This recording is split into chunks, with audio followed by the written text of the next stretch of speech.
ભાઈ એ નોટિસ ને sort out કરવા જવી પડે એમ છે. બાકી ભાઈ એ બટકું ભરવા જાય જે આમ જોયું ને તો મોસ્ટલી ઘણું બધું પબ્લિક ડિંડોલીમાં રહી. તો ગાઈઝ આવી રહ્યા સ્કૂલ છે, પણ અહીંયા ભાઈ એક પ્રોબ્લેમ થઈ છે. પણ હવે અચાનક બ્રેક મારે એટલે ભાઈ આપણે થોડાક તો આમ થાય જ ને, એટલે ભાઈ કંઈક મોટું જશે. એ હજે હું કંટાળેલો છું આજે તો.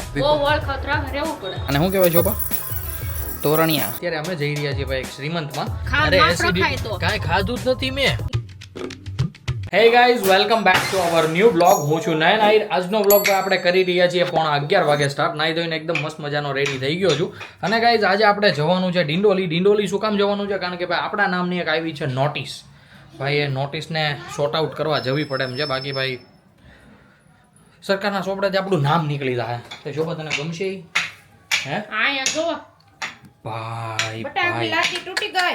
ઈ કે મારું, ઈ કે મન પૂછે મારું કોને? દિવાલ ને કે નહીં, ટાઈલ તૂટી જાય. હા શોભા, તો જણાવો. સરકારના ચોપડેથી અમારું નામ નીકળી જશે તો તમને ગમશે? જરી કે નો ગમે. નહીં ગમે ને તો ચડાઈ આવું પાછું. સડાવવું જ પડે ને ભાઈ જે આપણે આવ્યું સાથે મારું ચડાવી. નહીં તારું તો ચડેલું જ છે. તાર પપ્પાની આ નોટિસ ગઈ છે. I don't know. મને આપણી ઘરે કાંઈ ન થયું ભાઈ. વસ્તી ગણતરીનું આઈ ડોન્ટ નો વસ્તી ગણતરીનું હોય કે ચૂંટણીનું હોય, પણ એમાં ભાઈ એક એલસી કાં તો લિવિંગ જન્મ તારીખનો દાખલો આપવાનો બાકી રહી ગયો હતો. તો એ બાબતથી ભાઈ છે ને પાછી નોટિસ આવી છે કે આ તારીખે તમે આ ટાઈમે હાજર કરાવી જાજો એમ. નગર પછી કંઈક એક્શન લેવામાં આવશે. આઈ ડોન્ટ નો એક્શન લે કે નથી લેતા, પણ આપણે ભાઈ જે તારીખના જે સમય આપ્યો છે એ સમયે જઈએ અને ભાઈ બધું સબમિટ કરાવી આવીએ. પણ એ પહેલાં આપણે મળી લઈએ શોભાને. શોભા, ગુડ મોર્નિંગ, જય શ્રી કૃષ્ણ. ગુડ મોર્નિંગ, જય શ્રી કૃષ્ણ. કેમ છે તબિયત પાણી? બસ રેડી. એકદમ મસ્ત મજાની. શું વાત છે. અમારે ભાઈ રામની તબિયત સારી નથી અને બહાર લઈને વહી જતા. હવે તમારા બેનું કાંઈ કામ નથી, નીકળો હાલો. મમ્મી ગુડ મોર્નિંગ, જય શ્રી કૃષ્ણ. ગુડ મોર્નિંગ, જય શ્રી કેમ છે તબિયત પાણી? બસ સારી. એકદમ મસ્ત મજાની. તો શોભા કેમ તારી કડ દબાવતી હતી જણાવો ચાલ. યસ ભાઈ, એ મમ્મીને થોડીક ઘણી કડ દુખતી હતી તો શોભા દબાવતી હતી. તો તમે એ જ્યાં સુધીમાં એન્જોય કરો ત્યાં સુધીમાં હું પહોંચી જાઉં ભાઈ જ્યાં આપણે જવાનું છે. એમને ભાઈ કંઈક નોટિસમાં જે એડ્રેસ લખ્યું છે એ એડ્રેસ પર. એમાં ભાઈ ટાઈમ તો લખ્યો છે 3 થી 5નો, પણ આપણે જઈ રહ્યા છીએ વહેલા. કારણ કે ભાઈ અત્યારે આપણે કામ નથી. 3 થી 5માં પછી કંઈક કામ આવી જશે, યા તો પછી ભૂલાઈ જશે ને તો તકલીફ પડી જશે. તો હું અત્યારે જાઉં છું મારું ને ભાઈનું લિવિંગ સર્ટી લઈને અને સાથે પેરેન્ટ્સનું પણ. તો ચાલો એ બધું જઈએ, ઝેરોક્સ કઢાવીએ અને પછી દઈ આવીએ. મમ્મીને થોડીક કડ દુખતી હતી તો શોભા અત્યારે ધીમે ધીમે પગ મૂકીને કડ દબાવે છે. રામભાઈ છે ને એને કડ નથી દબાવવા દેતો. બોલો દીકુ, આમ જો મમ્મી શું કરે. દારો દઈ દે. એ લ્યો એનું ધ્યાન જીવડામ વયું ગયું. હું કરું આ છોકરાનું કાંઈ દય નથી ઉઠતું. પૂછે ઓય હેઠી ઉતર કે એ બટકું ભરવા જાય જે બે જાય અને જાય. એ નહીં નહીં નો બેહાય કે બા સાના રહી જાવ કે બાને હું કરતી હતી બટા મમ્મી? હેઠી ઉતર. નથી કરવું. આજ કહી દે. બા આવો ને આવો પ્રેમ રાખે ને રામભાઈ તો સારી વાત છે. ડોક્યુમેન્ટ બધા લઈ લીધા છે અને ભાઈ બેસી ગયા છે ગાડીમાં. ચાલો ગાડીને કરીએ સેલ. સોરી કરીએ નહીં, મારીએ સેલ. અને ભાઈ થોડીક વાર વોર્મઅપ થવા દઈએ જ્યાં સુધીમાં ભાઈ આજે એક ઉપર કાંટો છે ને એ થોડોક નીચે નો આવી જાય ને ત્યાં સુધી. મતલબ કે 700 RPM સુધી. પછી આપણે નીકળશું ભાઈ ડિંડોલી જવા માટે. આપણે જવાનું છે કંઈક સ્કૂલમાં. એ સ્કૂલનું ભાઈ લોકેશન અહીંયાથી 4.5-5 કિલોમીટર જેવું થાય છે, પણ કંઈ વાંધો નહીં. ગૂગલ મેપમાં નાખી દીધું છે, હમણાં ગાડીની ડિસ્પ્લેમાં પણ આવી જાય. એટલે ભાઈ જોતા જોતા ફટાફટ પહોંચી જઈએ ત્યાં અને ભાઈ બધા ડોક્યુમેન્ટ સબમિટ કરાવી દઈએ.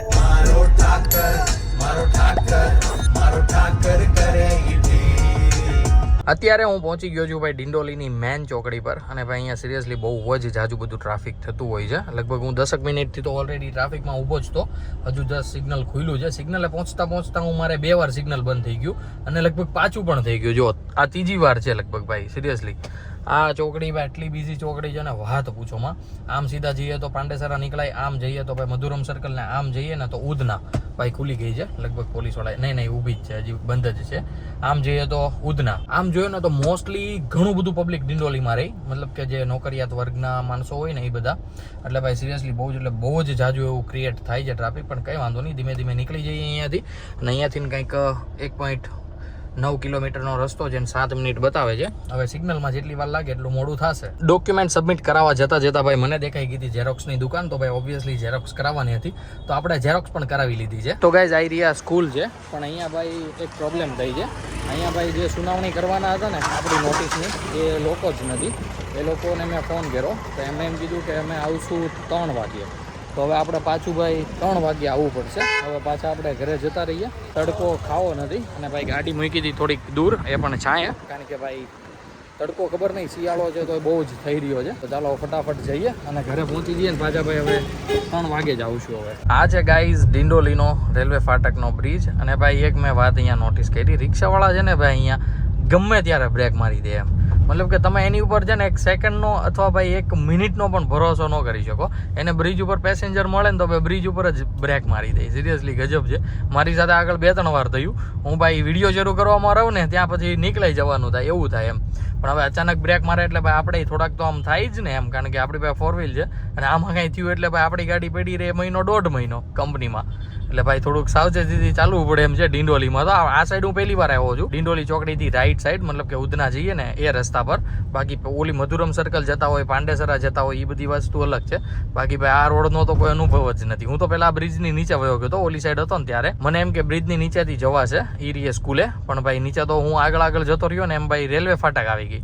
પછી તો ત્યાંથી ભાઈ પાછો મારે યુટર્ન મારવો પડ્યો. સુબહ સુબહ કા નશા કુછ કાતિલાના હોતા હૈ, યુ નો ગાઈઝ, યુ નો.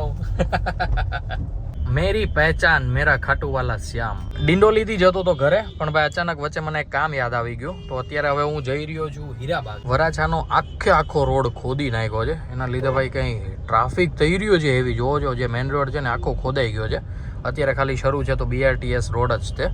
એટલે ભાઈ એના લીધે ભાઈ જબરદસ્ત ટ્રાફિક થઈ રહ્યું છે આખા રોડ પર. લગભગ અહીંયા છે ને મેટ્રો આવવાની છે લગભગ, કારણ કે લંબે હનુમાન રોડ ઉપર આખું ભાઈ અંડરગ્રાઉન્ડ કામ ચાલે છે મેટ્રોનું. અહીંયા લગભગ વાયરિંગ કાઢતા હોય યા તો પછી શું કરતા હોય ખબર નહીં, પણ આખો એક સાઈડનો રોડ ખોદી નાખ્યો છે. કાં તો વાયર કાં તો પાઇપલાઇન નાખવાની હોય તો એક સાઈડ ખોદે, યા તો નાની એવી જ સરંગ થાય. એક સાઈડ તો રોડ શરૂ જ રહે, ડબલ પટ્ટી રોડ છે એમાંથી, પણ આ તો આખો ખોદી નાખ્યો છે. એટલે ભાઈ કંઈક મોટું જ છે, લગભગ મેટ્રોનું હોઈ શકે, પછી તો ખબર નહીં. જય માં મેલડી. ભાઈ આવી રીતના ગાડીઓ ઉપર ભગવાનના નામ લખાવ્યા હોય ને, મને સિરિયસલી દિલથી એ માણસો બહુ જ ગમે. એની ગાડી હોત ને બહુ ગમે ભાઈ. આટલી મસ્ત લાગતી હોય ને ભગવાનના નામ, પછી ગાડીનો કંઈક લુક જ ચેન્જ થઈ જાય. ગાડી કંઈક આમાં અલગ જ અંદાજમાં લાગવા માંડે. ગાઈઝ ઇઝ પર્વત પાટિયા તો ભાઈ તમને ઓલરેડી સારી રીતે ખબર જ છે. અહીંયા આવીએ ને ભાઈ ટ્રાફિક આપણને ન મળે એવું તો બને જ નહીં. અને હમણાં છે ને ભાઈ ટ્રાફિકમાં એટલો હું આવી જાઉં છું ને તમે વાત પૂછો. આજનો દિવસ તો એમ લાગે છે આખો ટ્રાફિકમાં જ ગયો છે. આમ કઈ શબ્દ નથી મારી પાસે ભાઈ બોલવાના. એટલી એ રીતે હું કંટાળેલો છું આજે તો. અને ભાઈ ભૂખ એટલી જોરથી લાગી છે ને, શું તમને વાત કરું. ઘરે જઈને સૌથી પહેલા તો કાંઈ નહીં કરીશ, બેસી જવાનો છું, ડીશ ઉપર તૂટી પડવાનો છું. અને એમાંય શોભાએ કંઈક મસ્ત મજાનું બનાવ્યું હોય ને તો સારું, નકર ભાઈ લેવાના દેવા થઈ જશે. ફાઇનલી ઘરે પહોંચી ગયા છીએ અને આપણી મોહતરમાં જોવો તો મોઢું. ભાઈ આવું મોઢું કામ છે ખબર? કારણ કે ભાઈ એને બધું જ કામકાજ કરી નાખ્યું છે ને હવે હું બેસી જમવા માટે. તો ભાઈ થોડુંક બધું બગડશે કે નહીં, એટલે કેમ જો એવું કઈ છે? અરે નો બગડવા જો આગળ આવ અહીંયા રસ્તામાં શું અહીંયા શું ઠીકડા શું પૂછડા શું એમ ને એમ કે ખાઈ નહીં આવ્યો તો મેં તને ફોન કર્યો તો ભાઈ, મેં એને ફોન કર્યો તો કે નહીં તમે ઘેર આવીને ખાશો. તો હું કીધું મેં ભીંડાનું શાક છે, મેં તો ભીંડાનું, તો તમે કીધું તો હું ઘેર ખાઈ. હા એવું કીધું તો. હા ભાઈ મેં એમ કીધું હતું ભીંડાનું શાક છે. અમુક હાલો બેસી જાઓ પેલા ફટાફટ. પાપડ હેકી દે, રોટલી મસ્ત મજાની ગરમા ગરમ કરી દે. બસ ને શોભા જોયું ને ભાઈ, ગરમા ગરમ નથી ખવડાવી શકતા હવે કોઈ. કાંઈ વાંધો નહીં ભાઈ, જેવી હોય ખાઈ લઈ નકર અમુકા ભૂખા રહેવું. હાવ તું ભૂખા રાખી મને રાખી ભૂખો તું રાખી ભૂખો. જોયું ને ભાઈ, આવી પત્ની હે તમારે હોય તો જરી કોમેન્ટ કરજો એટલે મને ખબર પડે કે હું એકલો નથી. એમ હું આપણે બધા ઓલામાં છીએ, એમ કમ્યુનિટીમાં છીએ. મસ્ત મજાનું ભાઈ લંચ થઈ ગયું છે અને શોભાને લગભગ આજે સુવાનું નથી લાગતું. આપણે શોભાને પૂછી લઈએ. શોભા આજે સુવાનું નથી તારે? મારા પાર્સલ આવ્યું છે ને, ખોલવું છે. ઠીક ભાઈ, કંઈક મંગાવ્યું હશે ભાઈ, દેશમાં જવાનું છે ને તો ભાઈ એની કહેવાય ને કે પ્રિપરેશન ચાલી રહી છે, તો એના માટે કંઈક મસ્ત મજાનું મંગાવ્યું છે. તો શોભા ભાઈ એ બધું જોઈને પછી શું છે એટલે એવું બધું છે. જો કે મારા લીધે લેટ થયું છે વધારે, તો કારણ કે આપણે આવવામાં લેટ થયું હતું ને એટલા માટે. પાર્સલમાં કંઈક આવી રીતના આવ્યું છે ભાઈ. આ કંઈક લેસ મંગાવ્યો હતો શોભાએ, જેમાં ભાઈ આ ઝીણા કંઈક આને શું કહેવાય શોભા? તોરણિયા લટકેલા છે, જે ભાઈ સાડીમાં લગાવવાનું હોય ને શોભા. ઓકે, તો ભાઈ જેથી ભાઈ સાડીનો કંઈક લુક અલગ થઈ જાય. જોજો ભાઈ, ફોનમાં બતાવી દઉં તમને. Same to same. Shobha, mummy ને રામભાઈને તો ભાઈ તમને ખબર છે એ પ્રમાણે બધા મસ્ત સૂઈ ગયા છે. અને ભાઈ અત્યારે વાગવામાં થયા છે 2:45. તો આપણે સવારે જે ડોક્યુમેન્ટ સબમિટ કરાવવાના બાકી રહી ગયા હતા તો એ ચાલો અત્યારે જઈએ અને બધા સબમિટ કરાવી દઈએ. બધા જ ડોક્યુમેન્ટ એકદમ કમ્પ્લીટલી ભાઈ સબમિટ કરાવી દીધા છે અને ભાઈ પહેલો વારો જ આપણો લઈ લીધો હતો કારણ કે આપણે સવારે ગયા હતા એટલે મેં અત્યારે પણ પાછો એને ફોન કર્યો હતો એટલે ભાઈ મને ઓલરેડી ઓળખી જ ગયો હતો કારણ કે ઘરે આવ્યા તો જે અહીંયા ભાઈ લખતા હતા ને ભાઈ જ ઘરે આવ્યા હતા દેવા માટે નોટિસ તો એટલે ભાઈ જલ્દી ઓળખી ગયા અને ભાઈ જલ્દી આપણું લઈ લીધું. ડોક્યુમેન્ટ સબમિટ કરાવીને ભાઈ ક્યારનો હું આવી ગયો હતો ઘરે તો નહોતો પણ બધા થોડા ઘણા કામ હતા બધા કામકાજ ફિનિશ કરતો હતો. ઘરે આવ્યો છે લગભગ હું હમણાં અડધી પોણી કલાક પહેલા મસ્ત મજાના હું ને શોભા થઈ ગયા છીએ રેડી કારણ કે અત્યારે અમે જઈ રહ્યા છીએ ભાઈ એક શ્રીમંતમાં ભાઈ ત્યાં જમવાનું છે. શ્રીમંતનું કામકાજ તો લગભગ સવારે ફિનિશ થઈ ગયું છે નહીં અત્યારે ખાલી ઢઈ ગઈ યસ અત્યારે ઢઈ ગઈ છે અને ભાઈ જમણવાર છે તો ચાલો અમે નીકળીએ અને ભાઈ પહોંચી જઈએ ત્યાં. પહોંચી ગયા છીએ પર્વત પાટિયા અને પર્વત પાટિયા ભાઈ આવી ગયું છે ટ્રાફિક જે ભાઈ દરરોજની જેમ મારે તમને કેટલીક વાર પાટિયા તો દેખાડવું ભાઈ ટ્રાફિક તો હોય જ છે એમ જ સમજી લેવાનું. હું બહાર નીકળું પર્વત પાટી આવતું એટલે તમારે સમજી જવાનું ભાઈ નહીં ટ્રાફિકમાં આવશે. તો ભાઈ કંટાળી ગયા છો કે કેટલીક વાર કહે આ પાટિયા પહોંચો ને ટ્રાફિક કહે નહીં. તો ગાઈઝ અત્યારે આપણે ગાડી લઈ લીધી છે રોંગ સાઈડમાં બીકોઝ ભાઈ આપણે રોંગ જ થોડુંક જવાનું હતું ઓલું તો ભાઈ બહુ ફરવા જવું પડતું હતું અને ત્યાં કહેવાય ને ટ્રાફિકવાળો એરિયો છે પાછો એટલે ભાઈ પછી વિચાર્યું કે આગળ રિલેટિવની ગાડી જાય છે એની પાછળ ભાઈ ધીમે જતા રહીએ આપણે પણ એમ તો ભાઈ આવી જ ગયું છે. ચાલો મસ્ત મજાના પહોંચી ગયા છીએ અંદર જઈને ભાઈ મસ્ત મજાનું જમી લઈએ અને પછી તમને મળીએ. એકદમ મસ્ત મજાનું ભાઈ જમી લીધું છે. જમી કાઢવીને હું અને શોભા નીકળી ગયા છીએ ઘરે જવા માટે. તો શોભાને પૂછીએ કે શોભાઈ શું ખાધું? શોભા જણાવો તમે શું ખાધું?